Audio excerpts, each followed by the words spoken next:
నన్నెందుకు నియమించాడో, నన్నెందుకు నడిపిస్తున్నాడో, నాకేది అప్పగించాడో వాటిని ఆయన వచ్చే రోజు వరకు కూడా, మన జీవితాంతం వరకు లేదా ఆయన ప్రత్యక్షమయ్యే వరకు కూడా వాటిని కాపాడగలడు ఆయన. Praise God.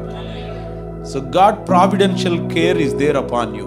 నువ్వు ఎక్కడికి వెళ్ళినా నీ యొక్క విషయాలన్నిటిని ఆయన ఆచూకీ తీసుకొని నీ కార్యాచరణ, నీ గమనము, నీ యొక్క తలంపులు ప్రతిదీ ఆయన పర్యవేక్షిస్తున్నాడు. అవసరమైతే నేను సంరక్షిస్తున్నాడు, లేదా నీకు అవసరమైతే అనుగ్రహిస్తున్నాడు. ఆయన నీకు ఏ కొదువు లేకుండా చూసుకుంటుంది. దేనికంటే నీకు అప్పగించింది నెరవేర్చుటకు ఆయన సమర్థుడు కాబట్టి. ఆమేన్. ఇప్పుడు దేవుని కేర్ లేకుండా మనం ఏ పని చేయటం లేదు.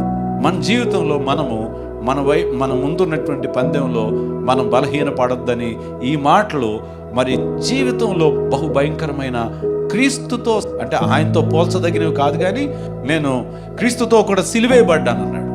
నేను క్రీస్తును పోలి నడుచుకుంటున్నాను అన్నాడు. క్రీస్తు శ్రమలలో నేను కూడా పాలివాడినయ్యాను అన్నాడు. అంటే ఆయన కోరుకున్నదే అది, ఇష్టపడ్డాడు. ఇష్టపడింది ప్రభు ఆయనకి ఇచ్చాడు. ఇచ్చినందున ఆ శ్రమల్లో పౌలుని ప్రభు విడిచిపెట్టల.